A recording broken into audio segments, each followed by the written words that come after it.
Hola, ¿qué tal? Sea muy bienvenido, muy bienvenida a esta nueva entrega de una nueva entrevista bajo juramento.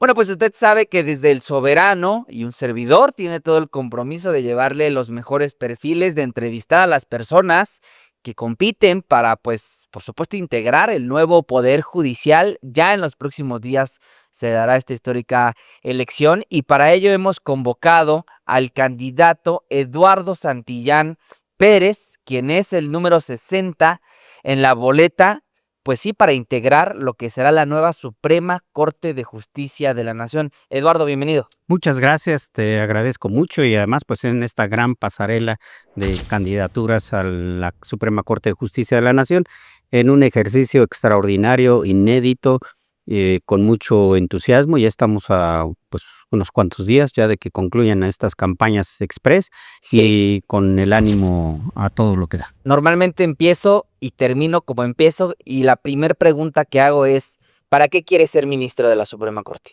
Para que la transformación de este régimen político llegue también al Poder Judicial, para que tengamos un Poder Judicial que tenga como prioridad llevar justicia a los más desprotegidos. Los poderosos no necesitan quien los defienda, y para que los principios de la Cuarta Transformación se hagan realidad ahora en el Poder Judicial. ¿Qué experiencia tienes para querer llegar a la Suprema Corte y transformar la vida pública de ese ente? Pues mira, primero desde el punto de vista jurídico, soy un estudioso del derecho, soy profesor de derecho en la Facultad de Derecho, entonces enseño el derecho, he aplicado el derecho como autoridad administrativa, fui titular de un gobierno en la alcaldía de Álvaro Obregón del 2009 al 2012, entonces sé lo importante que es la ley para garantizar la estabilidad en una sociedad, en un gobierno. Soy creador de ley porque como legislador me ha tocado presidir la Comisión de Justicia en el Congreso de la Ciudad de México y sacar una agenda pues muy interesante, la ley Olimpia, la ley Ingrid, el registro de agresores sexuales, el banco de ADN, la transición de la Procuraduría a la Fiscalía, y eso creo que me da una visión muy integral de la problemática social relacionada con la justicia, y me parece que esta es una extraordinaria oportunidad para transformar al Poder Judicial. Entonces, ¿tienes experiencia en el terreno de lo político? Fíjate, es muy interesante porque no había entrevistado a alguien que tuviera, pues fuiste alcalde, me dices, fuiste diputado, y supongo que ahora esa experiencia que tienes del terreno de lo público, de lo político, se trasladará a la Suprema Corte. Así es, mira, creo que mi perfil es académico, jurídico y político, que va desde, a mí me tocó eh, por ahí del 2014 interponer el amparo de vecinos de la zona de Santa Fe en contra del Tren México-Toluca, porque iba a afectar terriblemente a cerca de 40 colonias. Con el amparo y la movilización social, pues logramos que se modificara el trazo. Por eso es que hoy ese tren va sobre la barranca del río Taguaya. Entonces, algo bien importante es cuando el derecho forma parte también de la organización y de la movilización social. La Solo lucha pa social se hace también con el Sí, derecho. solo para precisar ahí que lo que narras, ese tema de la modificación del trazo del paso del tren, el Insurgente ahora, era cuando, me imagino, arrancaba el proyecto encabezado por Peña Nieto. Así es, yo era diputado en ese entonces del PRD y me acuerdo que los vecinos me decían, pues ¿cómo usted, si es diputado del PRD, va a interponer un amparo para defender a la gente en contra de un gobierno del PRD? Le dije, pues sí, porque cuando uno tiene una representación popular, cuando es fruto de un proceso electivo, pues te debes a la gente. Entonces, con el amparo y Sí. la movilización, logramos cambiar un trazo y que implicó una modificación sustancial a ese proyecto. ¿Estabas como diputado, como alcalde, cercano a qué facción del PRD? Yo formaba parte de IDN en ese momento, en el PRD, y sobre todo habíamos siempre participado en los movimientos de izquierda, Sí, me refiero más bien, acompañamos a... perdóname, si estaba cercano al presidente López Obrador. Sí, mira, yo he formado parte del movimiento y apoyando al presidente Andrés Manuel, pues prácticamente desde el inicio. Ujú. Yo puedo decir, y lo digo con mucho orgullo, estuve en el plantón de Reforma, estuve en aquellos zócalos de mucha Bueno, el desafuero. indignación, Sí, sí. con el desafuero, con el fraude del 2006, pues nos tocó hacer ciudadanía en muchos procesos. Por eso es que ahora esta etapa desde el Poder Judicial, pues para mí es extraordinario. Y llevemos los principios de un movimiento social y político de transformación ahora también al Poder Judicial. ¿Dirías que eres un hombre forjado en la izquierda? Sí, claro. Creo que cuando me preguntan si la justicia tiene ideología, claro que la justicia tiene ideología. No es lo mismo la izquierda conservadora que la liberal, no es lo mismo la justicia de izquierda que de derecha. Yo lo digo abiertamente, seré un ministro liberal y de izquierda, que no quepa la menor duda para los electores. ¿Y cómo se traduce eso en sentencias? Pues mira, es importantísimo. La Corte formaba parte de un régimen político y de un modelo económico. Un modelo autoritario requería una Corte que le sirviera de legitimidad. Pues la Suprema Corte de Justicia pues no dijo nada en el 68 ni en el 71, tampoco en el modelo de privatizaciones, tampoco en los fraudes del 88, del 2006. Entonces legitimaba. Y después la Corte también justificó y legitimó la transformación que tuvo la Constitución de nuestro país, que pasó de un concepto social de 1917 y que hasta llegar a su cúspide en la consagración constitucional de un modelo neoliberal. Estamos en este momento en un proceso para regresarle este sentido social Sí. a la Constitución. Entonces, eso pues tiene que ver primero cuál es la orientación. Yo soy convencido del Estado de Derecho, pero yo le agregaría del Estado Social de Derecho, que ya le das un matiz que implica que el derecho, las instituciones, las libertades deben de estar orientadas a el beneficio común. Al beneficio de la sociedad y a la protección también de los grupos más desprotegidos, de los grupos más vulnerables. Estamos hablando con Eduardo Santillán, quien es un abogado candidato a ministro de la Suprema Corte de Justicia de la Nación con el número 60 en la boleta morada. Eduardo, preguntarte, hay quienes dicen que la elección judicial es la cúspide o el desenlace del fin de la democracia mexicana como la conocemos hasta ahora, y hay pues incluso quienes han pedido que se suspenda este proceso histórico por, pues sí, decir que con la elección judicial se acaba la democracia. ¿Tú qué opinas? Pues quienes lo dicen, ¿no? Hoy desacreditan, tratan de desacreditar este proceso de elección los que se beneficiaron del viejo sistema. Como te decía, la Suprema Corte del Poder Judicial formaba parte de una red de privilegios y de beneficios que era muy sencillo para ellos desde los órganos legislativos y desde los partidos. Nombraban ministros, formaban parte de los procesos de nombramiento de jueces y magistrados, tenían una red de complicidades al interior del Poder Judicial. Y después de que sin ningún rubor se quitaban la cachucha de legisladores, se iban a sus despachos, se ponían la cachucha de litigantes, iban y litigaban ante los jueces que habían nombrado, ante los magistrados o ministros que habían nombrado. Pues eso estaba más arreglado que una final de la América, ¿no? No había manera de que perdieran esos juicios. Esos son los que hoy vienen y tratan de cuestionar un proceso electoral. Creo que por el contrario, es la cúspide del proceso de transformación democrática en nuestro país. Estamos generando un parteaguas en el mundo porque esto nos va a permitir ser el primer país por las dimensiones que logra transformar democráticamente a un poder judicial, seremos el primer poder judicial en el mundo que logre la equidad de género, la paridad. Ningún poder en el mundo, ningún poder judicial en el mundo tiene el 50% de mujeres como mínimo. Y además también le da oportunidad a las y los jóvenes. Entonces, los entiendo, sus intereses se fueron afectados, ya no Sí. pueden manipular jueces y magistrados, pero no los justifico. Cedillo tiene legitimidad para hacer las aseveraciones que hemos comentado. Pues si alguien dio un golpe de Estado a la Suprema Corte de Justicia fue precisamente Ernesto Zedillo. Me parece que esa corte que validó constitucionalmente el FOBAPROA. Pero en ese entonces los entonces, medios no dijeron nada, los intelectuales, Carlos Larraqui, por ejemplo, ha sido muy vocal desde toda la vida. Recién vimos un video de él de cuando se anunciaba el asunto del FOBAPROA y llamaba a la gente pues a fajarse, a ponerse a chambear, pero con la desaparición de de la antigua Suprema Corte, nadie dijo nada. claro, porque todos formaban parte de la obra, todos tenían un papel dentro de esa tragicomedia, y todos recibían regalías de la misma. Entonces, pues sí, evidentemente que la Corte no dijo nada en el caso del FOBAPROA, pero tampoco dijo nada de Acteal y tampoco dijo nada de Aguas Blancas. Entonces, efectivamente, hoy necesitamos una Corte que forme parte de un proceso de transformación democrática en nuestro país.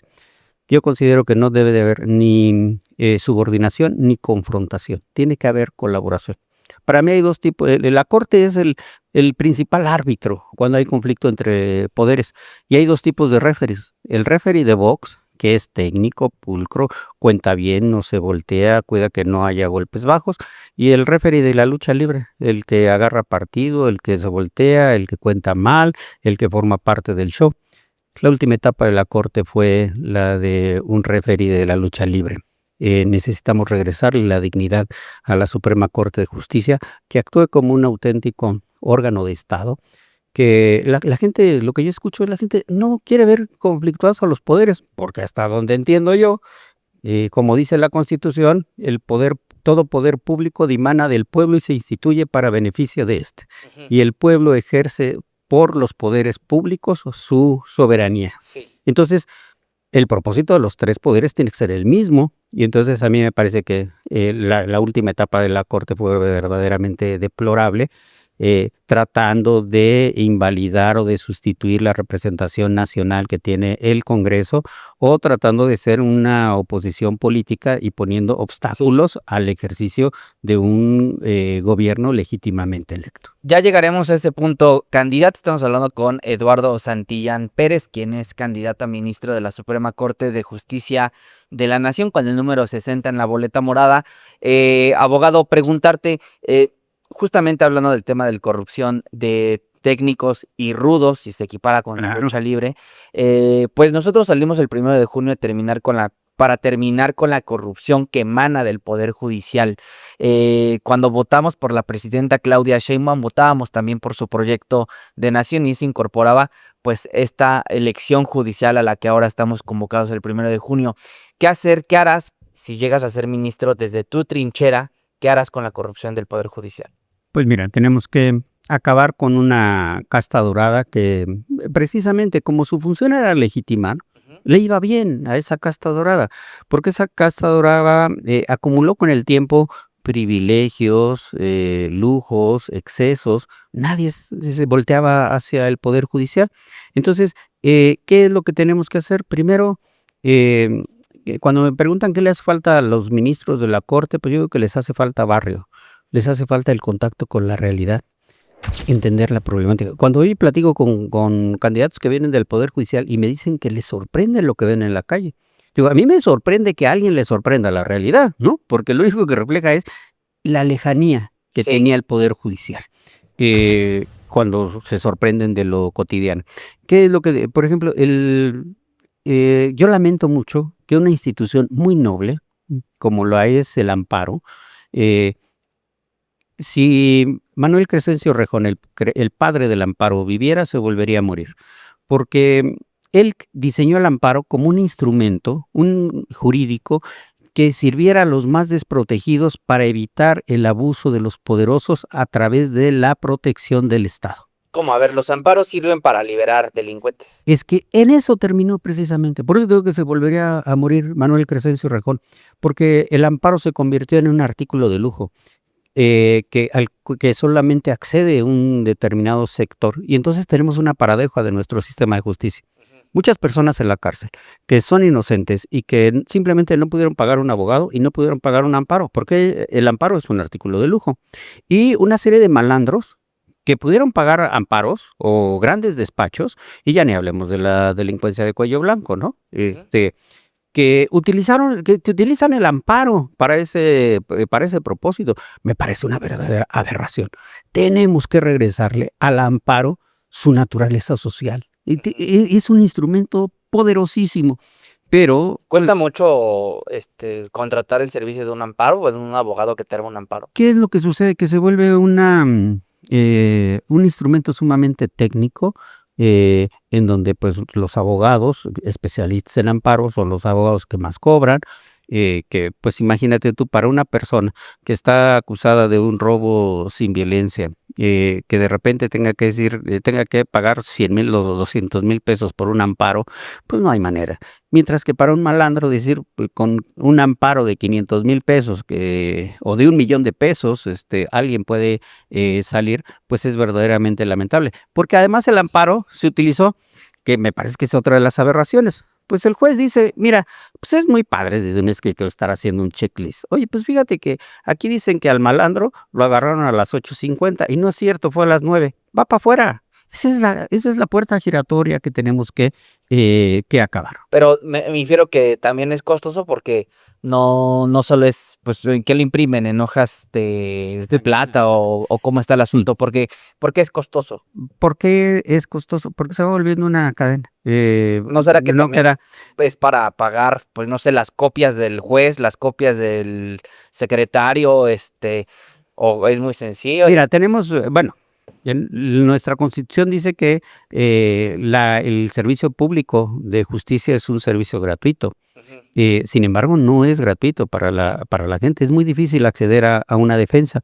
Nuestras defensorías públicas están saturadas y la defensoría privada se ha ido volviendo muy cara en Sí. esos sentidos, de tal suerte que pues como en cualquier otra mercancía en el mercado, pues conforme más especializado es un tema, pues más costoso es cuando está como una mera mercancía. Entonces a mí me preocupa que la justicia tenga una perspectiva de mercancía. Sí. ¿Quién puede acceder a esa mercancía?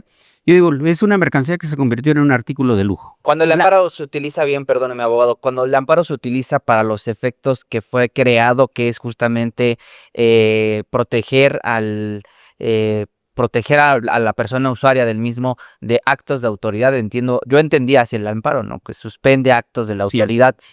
Cuando se implementa, digamos, con buenas intenciones, no para liberar a peligrosos delincuentes hoy nos enterábamos en la mañanera de la presidenta que más de 100 delincuentes, crimen organizado, violaciones, secuestro, se ampararon, lograron el amparo y ahora ya circulan en la calle con total impunidad. Pero cuando el amparo tiene efectos positivos, ¿cómo se ve?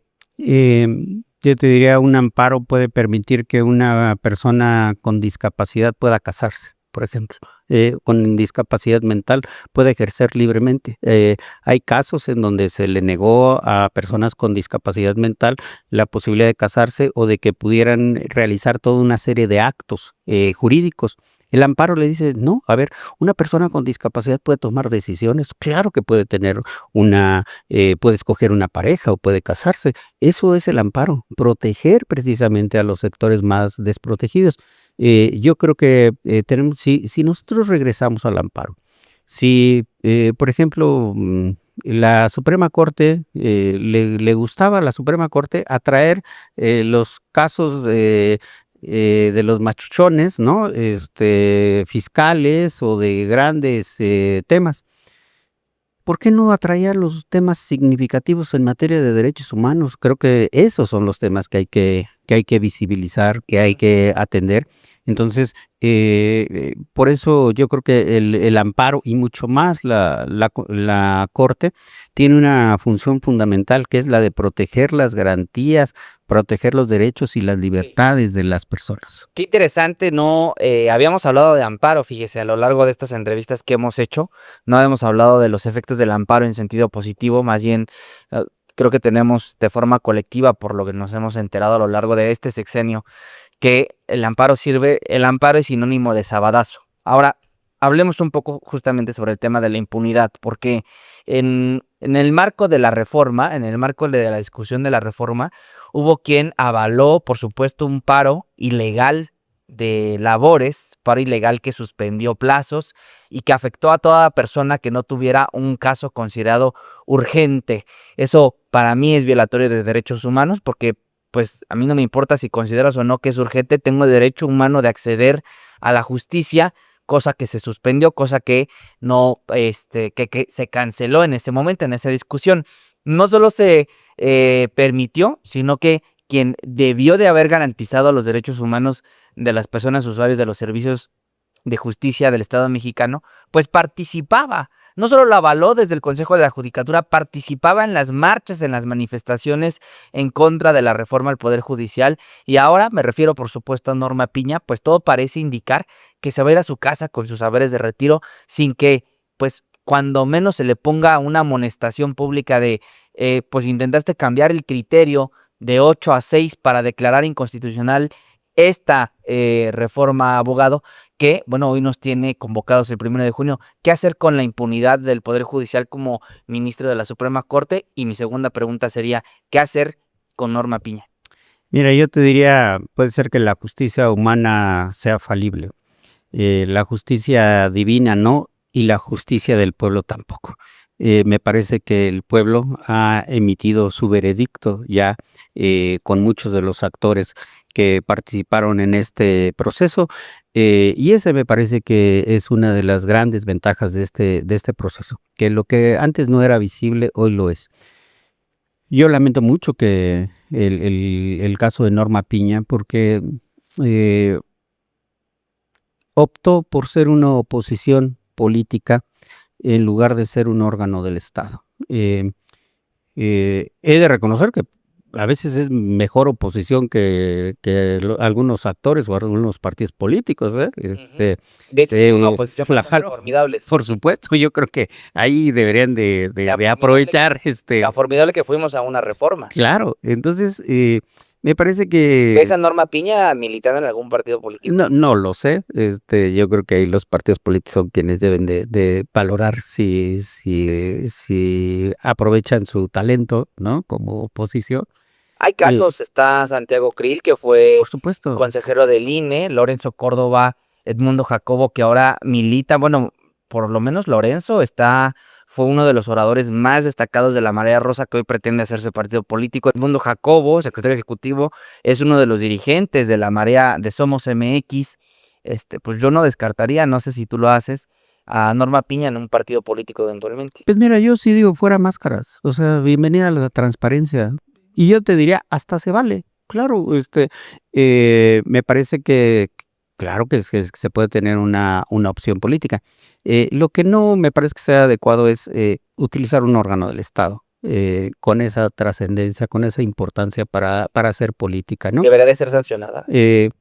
Pues yo creo que la sanción moral ya la tiene.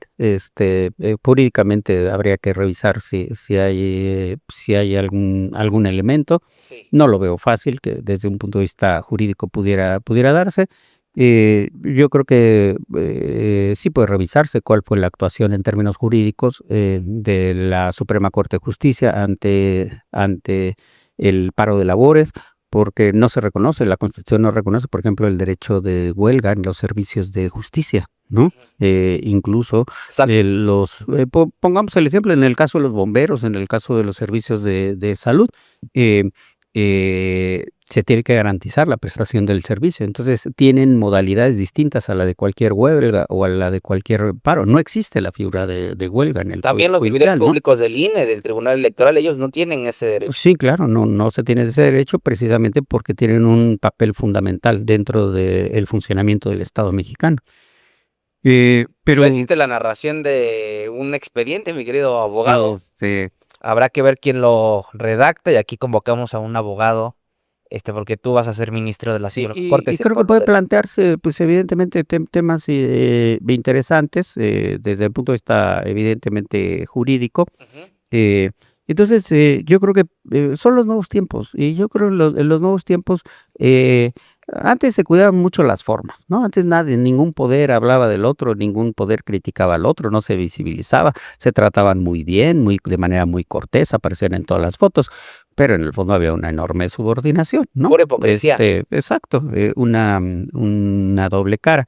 Yo creo que en una democracia se vale, los asuntos públicos se discuten. A mí cuando me dicen es que la Corte debe politizarse, pues no hay órgano más político que el órgano que resuelve los conflictos, que es muy distinto a partidizar y Sí, que es claro. muy distinto a ser oposición política desde los órganos del Estado. Eso me parece que es absolutamente indebido, Sí. y estamos en estas nuevas épocas. Abogado, ¿te consideras una persona honesta? Sí, claro.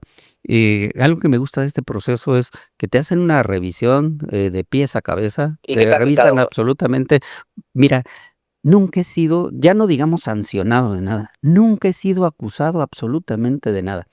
Nunca he sido demandado en materia civil, laboral, familiar, nunca se ha presentado una denuncia en contra mía, nunca se ha iniciado un procedimiento administrativo en mi contra, con prácticamente 30 años en el servicio público. ¿Tienes el historial? Entonces, exactamente, yo tengo la conciencia tranquila, revisé mi closet para que efectivamente no tuviera ahí absolutamente nada escondido. Y yo siempre sugiero, antes de que uno inicie en un proceso electoral, revisa tus pecados, porque un proceso visibiliza. Y entonces yo estoy listo para poder asumir un cargo, el más honroso para un abogado en la Suprema Corte. ¿Cuál dirías que es tu principal compromiso de cara a nuestro público, de cara a la gente, de cara al 1 de junio? ¿Cuál es tu principal compromiso que tienes para con el pueblo si resulta ser electo el 1 de junio? Hacer realidad los principios de la Cuarta Transformación en el Poder Judicial. No mentir, no robar, no traicionar al pueblo. En su aplicación en la justicia es un reto enorme. Esta es la punta del iceberg. Tenemos que reconstruir auténticamente. Vamos a ver qué nos dejan, ¿no? Auténticamente, cuál es el nivel de desastre en el que nos dejan el Poder Judicial, para que a partir de ahí, pues tenemos que modificar muchas cosas. Como diría mi abuela, lo primero que hay que modificar pues, son los moditos, ¿no? No más ministros que se sienten cardenales, ¿no? Príncipes de la iglesia, no, me parece que el ministro debe ser alguien con una completa identidad con el pueblo, que entienda las necesidades del pueblo y que imparta justicia también con una perspectiva social. Te van a decir que estás desde ahora ya vendido a la transformación, a la 4T, entregado. Pues mira, yo te diría, yo formo parte, yo no niego la cruz de mi parroquia, he Sí. formado parte de este movimiento, lo he hecho con mucho gusto, hemos estado en las buenas y en las malas, en los momentos difíciles, y en este proceso de transformación, a nadie debe de asustar. Fuera máscaras, Fuera ¿no? máscaras, Sin pena, sin miedo. claro, entonces, pues no más hipocresías, también tengo un compromiso muy claro, muy firme con garantizar la independencia del Poder Judicial, garantizar la autonomía del Poder Judicial, que implique la sensibilidad, ¿no? Hay que ejercer Sí. con responsabilidad la autonomía. Sí, porque llevar en la máxima de no mentir, no robar y no traicionar no significa que pues tengas que juzgar de tal o cual forma, son principios básicos de la vida pública que todos deberían de observar. Son principios universales del servicio público, de la actividad pública. Yo no creo Sí. que nadie en su sano juicio pueda estar en contra de alguno de esos principios. Entonces, sí, me parece que en un ejercicio de respeto también de la autonomía del Poder Judicial, vamos a hacer realidad la transformación del Poder Judicial. Muy bien. Estamos hablando, insisto, con el abogado, el candidato a ministro de la Suprema Corte de Justicia de la Nación, Eduardo Santillán, con el número 60 en la boleta morada. Pues, candidato, agradecerte mucho que nos hayas acompañado en este espacio, en esta entrevista bajo juramento. Para el público, sin duda, va a ser un agasajo escuchar como esta perspectiva del amparo y, bueno, pues desmitificar al amparo como sinónimo de sabadazo. Te agradezco mucho lo que nos has compartido ahora. Y ahora, por favor, compártenos dónde te podemos ver, dónde te podemos seguir, tus redes sociales, pero sobre todo, cómo votar por ti el 1 de junio. Muchas gracias, pues yo soy Eduardo Santillán, candidato a ministro de la Suprema Corte de Justicia de la Nación. Me encuentro en la boleta morada con el número 60 y invitar a todos a participar en este proceso de transformación del Poder Judicial. Cuando votamos, decidimos nuestro futuro. Bueno, pues ahí lo tiene. Muchísimas gracias. Qué gusto. Gracias, abogado. Y gracias a usted que se queda en esta pues entrevista bajo juramento. Si le gustó la información que estamos compartiendo, y si no le gustó, también compártalo en los comentarios, suscríbase a esta cuenta informativa, pero sobre todo, mándele esta liga, mándele esta entrevista a su prima, a su tía, a su vecina, bueno, pues para que se entere de los diferentes perfiles que hay de cara al 1 de junio. Yo soy Máximo Allende y nos vemos en la siguiente.